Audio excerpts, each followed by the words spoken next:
नमस्कार मित्रांनो, चला शिकूया पायथॉनच्या या नव्या व्हिडिओमध्ये तुमच्या सर्वांचं स्वागत. या व्हिडिओमध्ये आपण फाईल हँडलिंग कशी करायची पायथॉनमध्ये हे बघणार आहोत. आजच्या व्हिडिओमध्ये आपण फाईल रीड कशी करायची ते बघूया आणि पुढच्या व्हिडिओमध्ये आपण फाईलमध्ये राईट करायचे ऑपरेशन कोणकोणते आहेत आणि त्या व्यतिरिक्त आणखी काय काय प्रक्रिया आपण फाईलवरती करू शकतो ते बघणार आहोत. सर्वप्रथम फाईल म्हणजे काय? आपण कम्प्युटर वापरतो आणि बऱ्याच वेगळ्या प्रकारच्या फाईल्स आपण पायथॉनमध्ये कम्प्युटरवरती स्टोअर करू शकतो. म्हणजे file is a name location on disk और hard disk to store the related information. म्हणजे हार्ड ड्राईव्हवरती ती फाईल स्टोअर असते, तुमच्या हार्ड डिस्कवरती किंवा पेन ड्राईव्हवरती किंवा एखाद्या परमनंट स्टोरेजवरती तुमच्या मोबाईलमध्ये असतात. वेगळ्या प्रकारच्या फाईल, ऑडिओ फाईल आहे, व्हिडिओ फाईल आहेत किंवा इमेज फाईल असतात. तशा पद्धतीने टेक्स्ट फाईलसुद्धा असतात ज्यामध्ये वेगवेगळ्या प्रकारची माहिती साठवली जाते.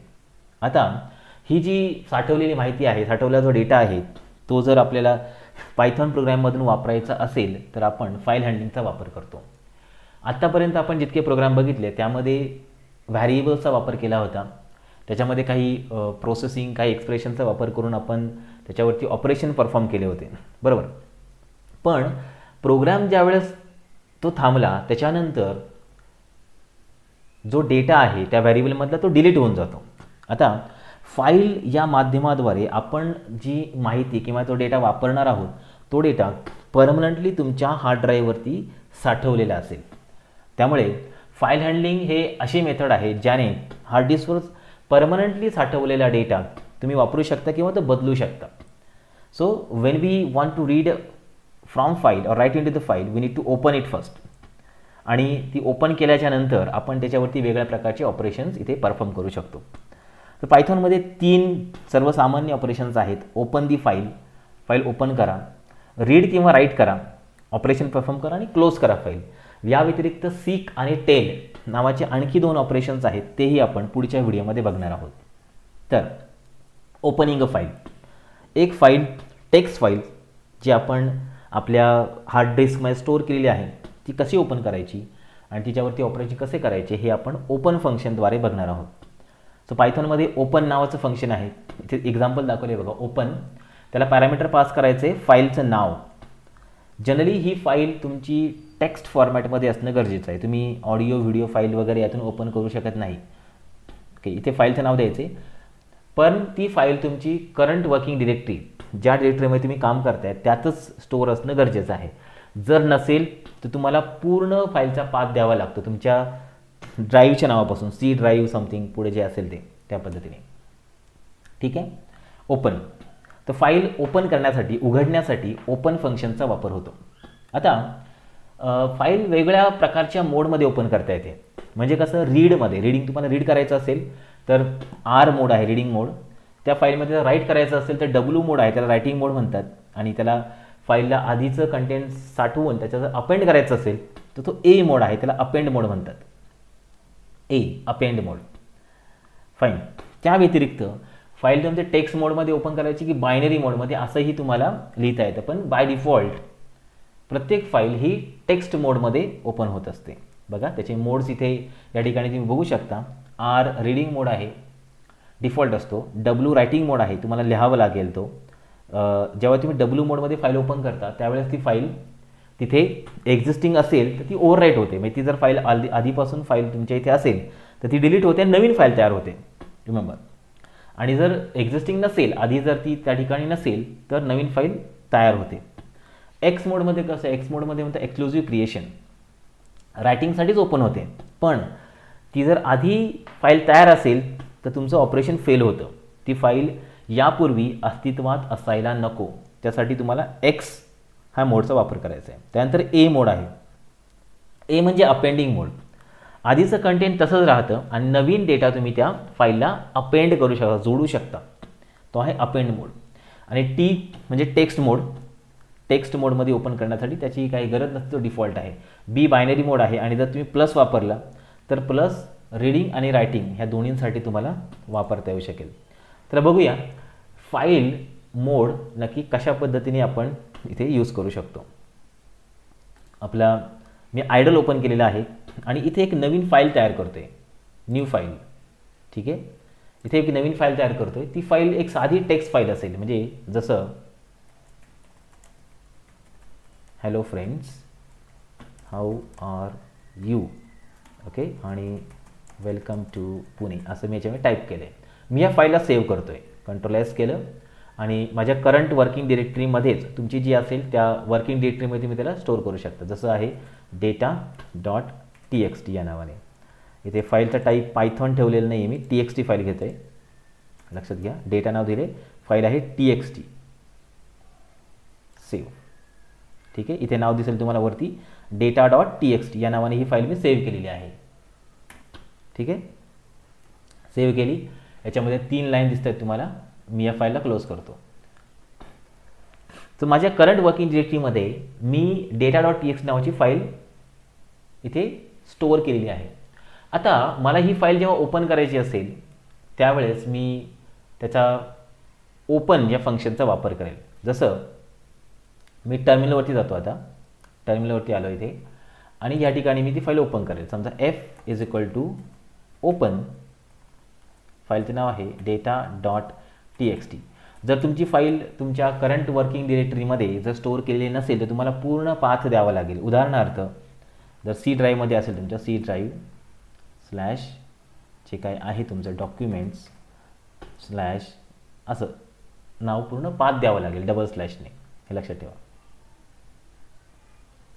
आय थिंक असं स्लॅश आहे विंडोजमध्ये. अशा पद्धतीने तुम्हाला त्याचा पूर्ण पाथ द्यावा लागेल. आणि जर करंट वर्किंग डिरेक्टरीमध्ये तुम्ही साठवलेली असेल तर तुम्हाला एवढंच द्यायची गरज आहे फक्त. बघा f ओपन. आता तुम्हाला यात दिसेल मोड्स कोणते आहेत. फाईलचं नाव आहे data.txt, मोड आहे रीडिंग. म्हणजे बाय डिफॉल्ट ओपन फंक्शनचा वापर फाईल रीडिंग मोडमध्येच उघडण्यासाठी केला जातो. एन्कोडिंग आहे UTF-8 म्हणजे युनिकोड सिस्टीमचाच वापर केला जातो. तर जे कंटेंट आपण फाईलमध्ये साठवलेले आहे ते यांनी ओपन करता येईल. किंवा आपल्याला ही जर फाईल ओपन केली, याला तुम्ही मोड देऊ शकता R, जो डिफॉल्ट असतो. ॲक्च्युली त्याच्यात काही बदल झालेले नाही आहेत. म्हणजे बाय डिफॉल्ट तुमची फाईल जी ओपन होते ती रीडिंग मोडमध्येच ओपन होत असते. तसं त्याच्या जागेवर तुम्ही W, A, X या सर्वांचाही वापर करता येऊ शकतो. आता फाईलमधून जे कंटेंट आहे ते रीड कसं करायचं. इथे बघा, पहिलं फंक्शन मी दिलेलं आहे read n. So it read almost n characters, at most n characters from the file till the end of the file. Generally त्या nला लिहिण्याची गरज नसते. आपण बघूया कशा पद्धतीने ते करता येऊ शकेल. दुसरं आहे readable. Readable returns true if the file stream can be read from, म्हणजे फाईल रीडेबल आहे की नाही हे तुम्ही बघू शकता. पुढचं आहे read line. Read and return 1 line from the file. एका वेळी फक्त एकच लाईन तो रीड करू शकतो. आणि रीड लाईन्स जो आहे त्याचा वापर तुम्ही एकापेक्षा जास्त लाईन्स रीड करण्यासाठी वापरू शकता. बघूया याचा वापर कशा पद्धतीने आपल्याला करायचा आहे. आता मी परत टर्मिनलवरती आलो. इथे समजा मी फाईल ओपन केली ही data.txt आणि मला ह्या फाईलमधून ही फाईल रीडेबल आहे की नाही हे चेक करायचं आहे. तर त्यासाठी आपण f.readable या फंक्शनचा वापर करणार आहोत. बघा ट्रू म्हणजे ही फाईल रीडेबल आहे. फाईल ओपन केली आहे रीडिंग मोडमध्ये. जर तुम्ही रायटिंग मोडमध्ये ओपन केली आणि तुम्ही चेक केलं f.readable तर त्या केसमध्ये तुम्हाला इथे फॉल्स दाखवेल. तुम्हाला फॉल्स दाखवेल. रिमेंबर, आता फाईल रीडिंग मोडमध्ये आहे म्हणून त्यांनी दाखवलं आहे फाईल रीडेबल आहे. फाईलला तुम्ही रीड करू शकता. हे सगळ्यात आधी आपल्याला तपासायची आवश्यकता आहे. त्यानंतर आपण f.readLine समजा वापरलं. रीड लाईन हा एका वेळी एकच लाईन रीड करतो. बघा पहिली लाईन रीड झाली. अशाच पद्धतीने मी आता ही जर प्रिंट केलं तर ते दिसेल व्यवस्थित. How are you.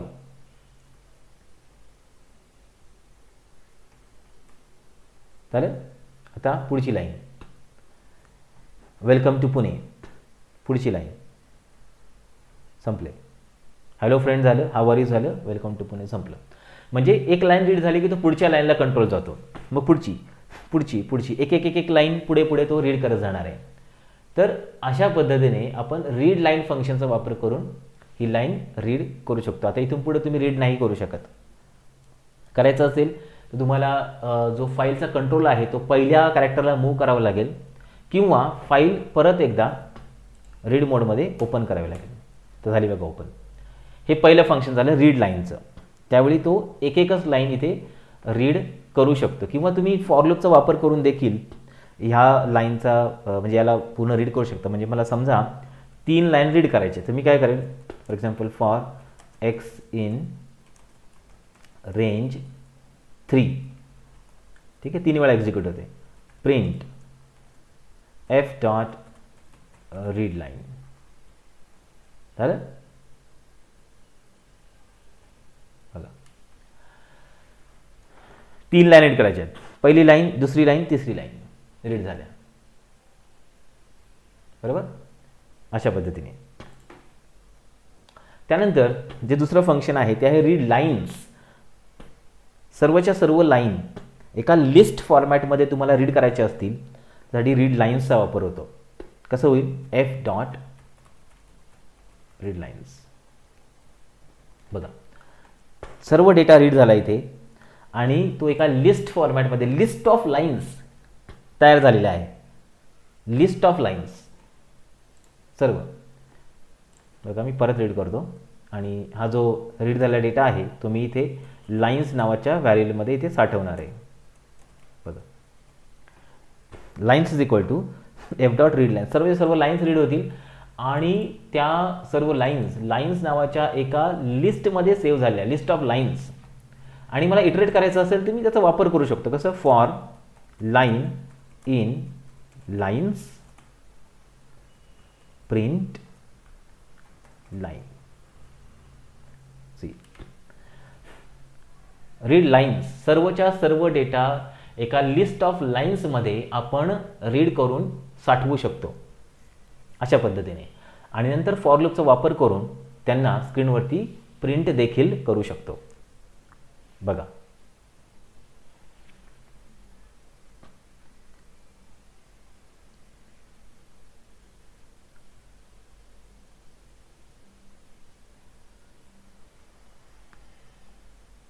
ठीक आहे, रीड लाईन्स. हे झालं तिसरं फंक्शन, रीडेबल. पहिलं पाहिलं आपण, नंतर रीड लाईन आणि रीड लाईन्स. चौथं जे फंक्शन आहे ते खूप चांगल्या पद्धतीने आपल्याला वापरता येतं, ते आहे रीड फंक्शन. फाईल मी परत ओपन करतो. आता बघा, s is equal to F dot read. पूर्ण कंटेंट आपल्याला एकाच वेळी रीड करायचं असेल एका स्ट्रिंगमध्ये तर आपण रीड फंक्शनचा वापर करतो. See, f dot read. So या रीडचा वापर करून पूर्ण कंटेंट आपण एसमध्ये आणलं, जे काही कंटेंट फाईलमध्ये आहे. बघा, इन्क्लुडिंग नवीन लाईन आपण एंटर केलं होतं ना तिथे, तर तिथे नवीन लाईन कॅरेक्टर ॲड झालेले आहेत, न्यू लाईन. आणि हे मी प्रिंट केलं.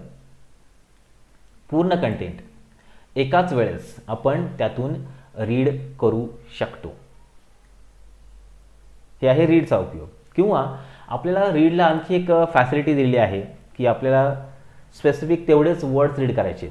म्हणजे एफ डॉट रीड, समजा मला 40, ओके ठीक आहे, 25 कॅरेक्टर्स रीड करायचे आहेत फक्त. 25 कॅरेक्टर. बघा, hello friends, how are you. So योपर्यंत 25 कॅरेक्टर्स पूर्ण होतात. तेवढेच रीड झाले. तिथून पुढचे रीड करायचे आहेत, तिथून पुढचे समजा तिथून पुढे 30 रीड करायचे, 30. बघा, तिथून पुढचे 30 नाही ॲक्च्युली तिथपर्यंत, कारण हे संपते 30च्या आधी संपून जाते. त्याच्यामुळे त्यांनी इथपर्यंत एंडला नेलं आहे. साधारणतः एक 20 कॅरेक्टर असू शकते तिथपर्यंत. ते रीड झाले. बघा, याच्यानंतर पुढे जायचं असेल, संपलं. लाईकवाईज. सो रीड ही पूर्ण फाईल एकाच वेळेस रीड करून तुमच्या एका व्हॅरिएबलमध्ये स्टोअर करू शकते. आणि जर संपलं की मग पुढे तुम्ही परत रीड नाही करू शकत. तुम्हाला परत फाईलचा कंट्रोल मागे न्यावा लागेल किंवा फाईल पुन्हा ओपन करावं लागेल. असा या फंक्शनचा इथे उपयोग आहे, रीडिंगचे फंक्शन्स जे आहेत ते. ठीक आहे, आता आपण जे बघितलं ते मी इथे काही थोडं प्रिंट करून दाखवलेलं आहे. बघा, read lines, read line, like that. आता एक एक्झाम्पल बघू. या रीडचा नक्की काय उपयोग आहे. एखादं स्टेटमेंट समजा मला ॲनालिसिस करायचं आहे. बघा, इथे एक मी डॉक्युमेंट दाखवले तुम्हाला, read the given file and count total number of the in the given file. Total number of they. Maharashtra.txt file आहे. ॲक्च्युली मी हे सर्व कंटेंट विकिपीडियावरून घेतलेलं आहे. बघूया. फॉर एक्झाम्पल मी माझा इथं वेब ब्राउझर ओपन करतो आणि एक आर्टिकल समजा विकिपीडियावरून मी कॉपी करणार आहे. एक डेटा घेऊया. समजा हा डेटा आहे माझा. एक जस्ट फक्त एक्झाम्पलसाठी मी हे इथून कॉपी करतो डेटा. ठीक आहे. कॉपी. आणि यात मी एक इथे फाईल तयार करणार आहे. नवीन फाईल. New file. त्याच्यामध्ये मी हे कंटेंट सेव्ह केलं. ठीक आहे. तर हे पूर्ण लाईन्स त्याच्यामध्ये आलेले आहेत शेवटपर्यंत. बरंच कंटेंट आहे ॲक्च्युली. मी कॉपी केलं कारण त्यात एकही न्यू लाईन कॅरेक्टर नाही आहे. असं सरळ आलेलं आहे. ठीक आहे. आणि मी याला इथे सेव्ह करतो या फाईलला. उदाहरणार्थ मी याला नाव दिलं विकी आणि ही TXT फाईल म्हणून सेव्ह केली. टेक्स्ट फाईल आहे. सेव्ह. ठीक आहे. wiki.txt क्लोज केलं याला.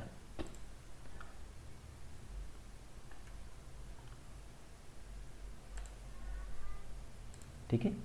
आता मला त्या फाईलमध्ये किती द आहे, TH किती वेळ आलेला आहे हे मला फाइंड करायचं आहे. द किती वेळ आलेला आहे. आपण ती फाईल कशी रीड करू शकतो. आपण ती फाईल रीड करण्यासाठी आपल्याला रीड फंक्शन आहे. पूर्ण टेक्स्ट रीड होईल आणि त्याच्यामध्ये तुम्हाला द काउंट करता येऊ शकेल. स्टेप बाय स्टेप बघूया याचा उपयोग आपण कसा करू शकू. सगळ्यात पहिल्यांदा आपण फाईल ओपन करू. f=open wiki.txt. रीडिंग मोडमध्येच ही फाईल जाणार आहे. आणि नंतर मी जर ह्याचं कंटेंट प्रिंट केलं f.read रीड केलेलं कंटेंट किंवा इथे एका व्हॅरिएबलमध्ये आपण ते स्टोअर करूया. बघा s=f.read आणि नंतर मी s प्रिंट करतोय. ठीक आहे. एक्झिक्युटेड. आलं. त्या फाईलमध्ये जे कंटेंट होतं ती फाईल पूर्ण रीड झाली आणि या ठिकाणी आपल्याला ती दिसते आता. ठीक आहे. क्लोज. आता मला याच्या आतमध्ये द किती वेळा आला आहे ते मला चेक करायचं आहे. ठीक आहे. तर स्ट्रिंगमध्ये आपण एक फंक्शन वापरत असतो. त्याचं आहे स्प्लिट नाव.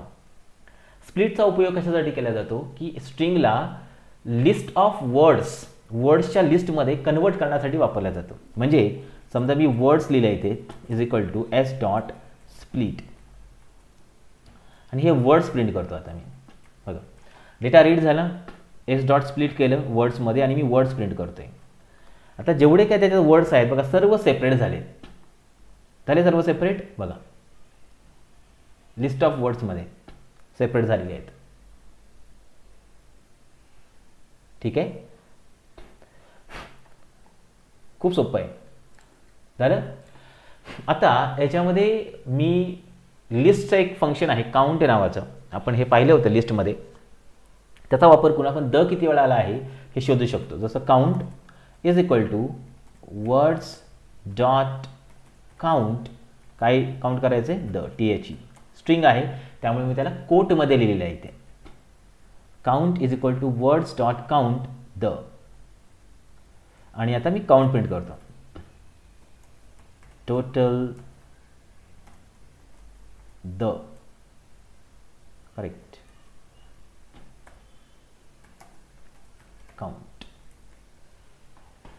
Count words dot count. Words list आहे त्या लिस्टचं काउंट नावाचं फंक्शन वापरलं मी. त्याला मी द पास केलं की मला द किती वेळा आहे ते सांगा.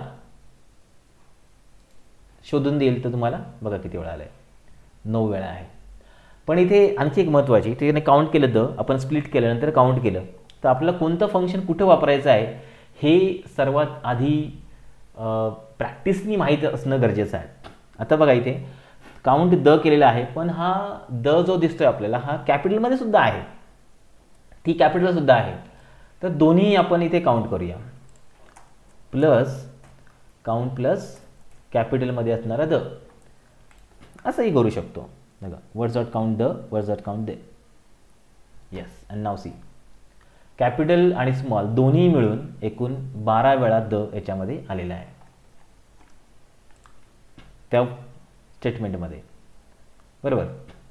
या कोणत्या स्टेटमेंटमध्ये वर्ड्समध्ये किंवा एसमध्ये. किंवा त्या आर्टिकलमध्ये जे आर्टिकल मी इथून कॉपी केलं आहे अशा पद्धतीने.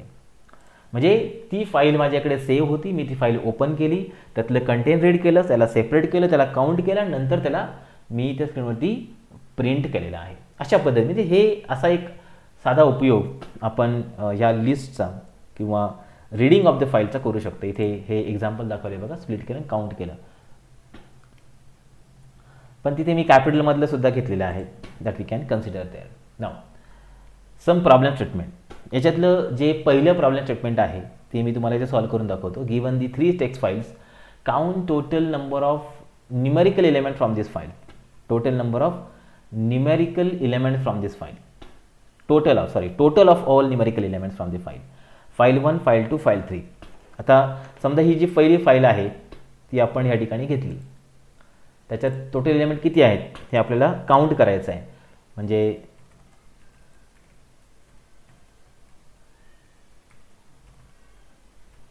अशा पद्धतीने आपल्याकडे फाईल आहे. समजा मी सेव्ह करतो याला, फाईल 1 आणि ही टेक्स्ट फाईल आहे. ठीक आहे, फाईल 1.txt ही अशी तयार झाली आली. आता हे एवढे जितके नंबर्स आहेत या सर्व नंबरची जी टोटल आहे ती मला करायची आहे. ठीक आहे, फाईल सेव्ह केली, मी क्लोज केलं. आता याची टोटल करूया. परत फाईल ओपन करूया. Open file 1.txt. ठीक आहे, नंतर समजा त्यातले जे डेटा आहे तो मी एसमध्ये स्टोअर करतो, f.read करून. आता काउंट करायचं असेल म्हणजे आपल्याला त्याचे जे नंबर्स आहेत ते सेपरेट करावे लागतील. म्हणजे जसं मगाशी केलं होतं. सो नम इज इक्वल टू s.split.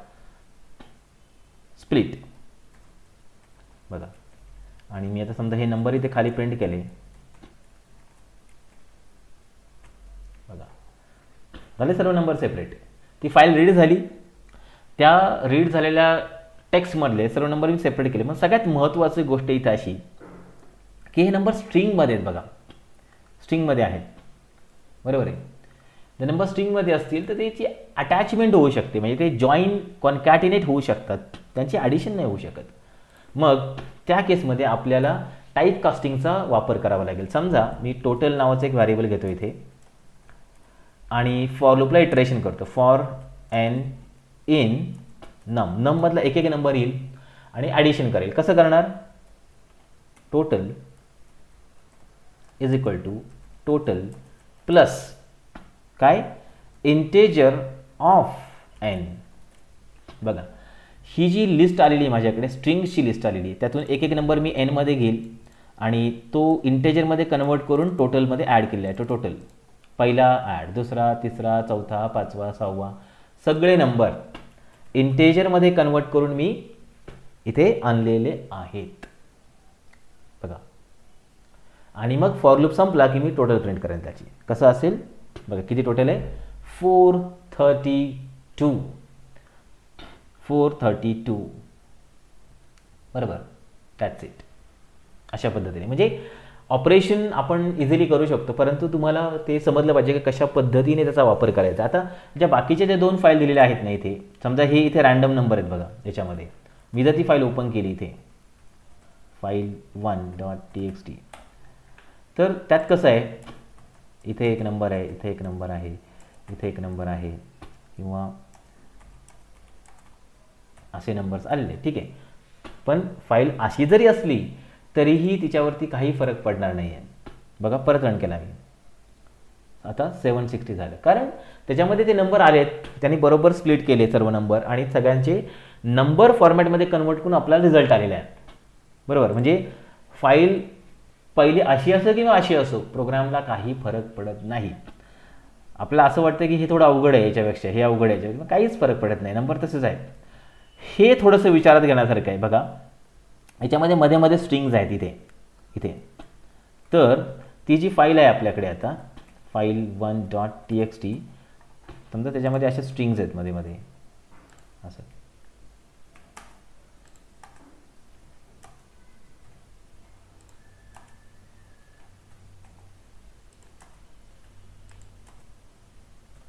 आलं? असे जर स्ट्रिंग्स असतील तर मग नंबरची ॲडिशन कशी होऊ शकते? क्लोज करा.